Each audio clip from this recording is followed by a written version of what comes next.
En ULM, se poser dans un champ n'est pas toute une histoire. Il suffit de respecter, ensemble, les 3 principes que Dominique Méreuse, longtemps président de la Fédération française d'ULM, a légués aux pilotes. Liberté, responsabilité et sécurité. Tout commence par un moment convivial pour faire connaissance ou se retrouver entre copains. D'ici quelques heures, ces pilotes vont devenir des concurrents. D'autres sont déjà les organisateurs de l'épreuve emblématique de l'aviation de précision, l'Open de France de Stall, atterrissage et décollage court, qui se tient chaque année à Belmont.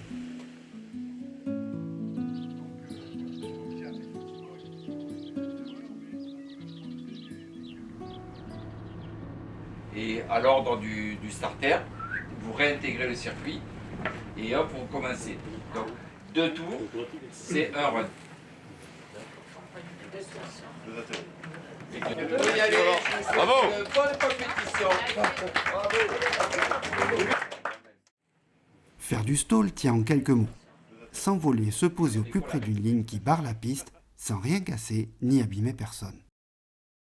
Une règle simple pour un exercice hautement complexe.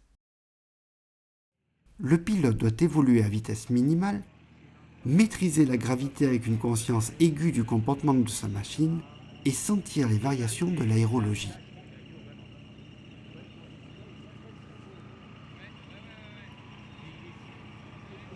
Il faut être patient pendant l'approche en sachant que soudain, tout va aller très vite. Faire du stall, c'est poser le temps qui défile à toute allure entre la ligne et l'arrêt des roues.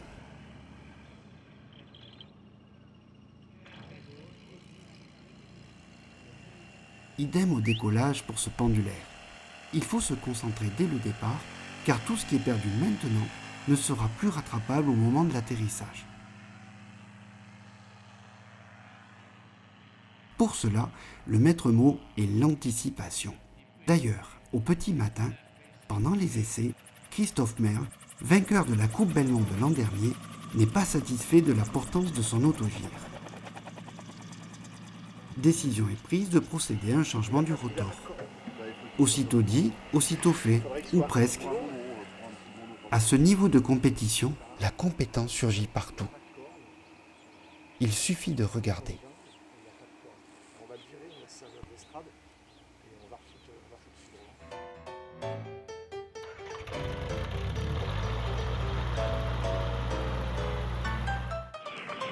Non, ça ne va toujours pas.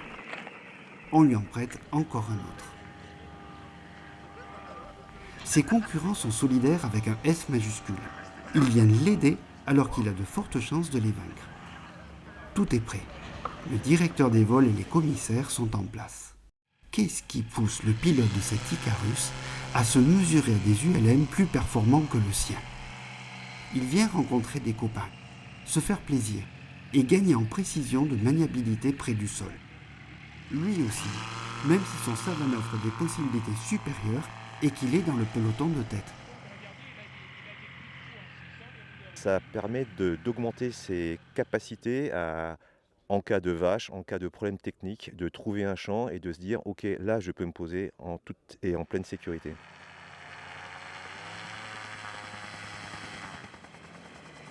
Ça met en œuvre toute la technicité du pilote à travers la précision sur l'atterrissage, mais aussi la précision sur la trajectoire à l'atterrissage.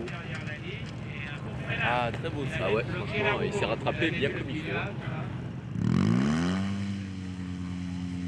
On entend dire que l'atterrissage et le décollage sont les moments les plus dangereux du vol. Mais ces pilotes-là prennent le problème d'une autre manière.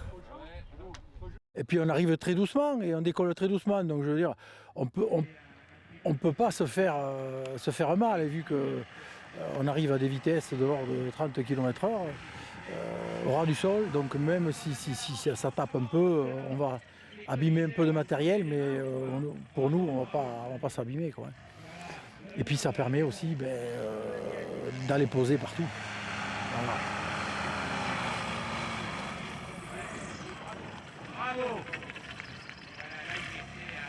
Voilà, le G1 de Joël. Joël, le pilote avion, avec son numéro 13 et son G1 jaune.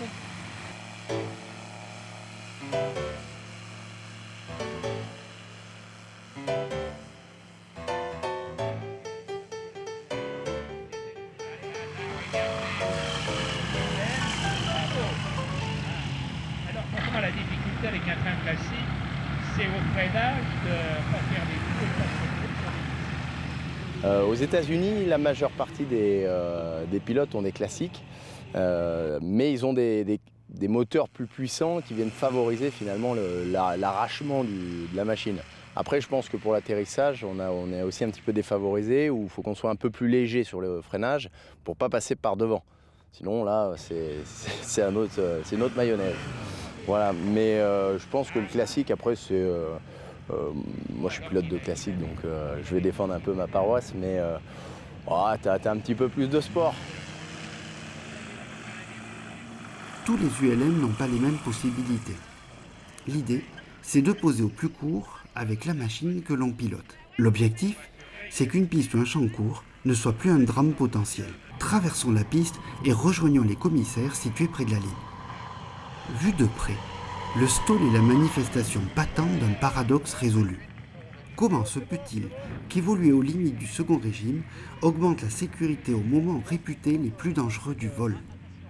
Réponse, en apprenant à le faire, en se familiarisant, à son rythme, dans un cadre comme Belmont, avec les conseils de l'élite des compétiteurs français. Voici ce qu'il est possible de faire.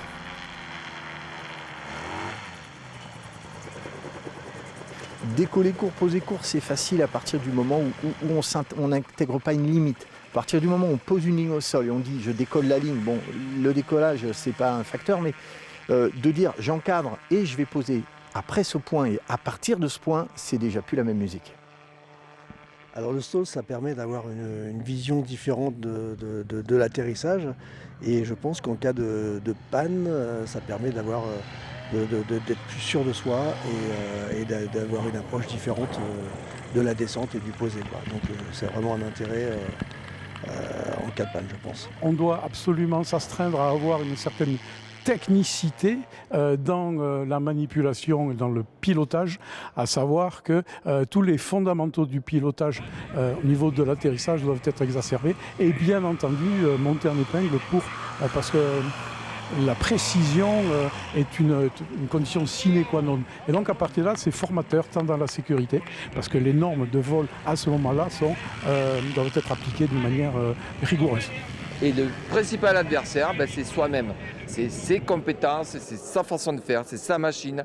Et quand on repart d'ici, on est enrichi de cette compétence supplémentaire qu'on a pu acquérir en partageant avec les autres, avec des commissaires, avec des gens qui nous regardent autour et qui savent apprécier la valeur de notre pilotage.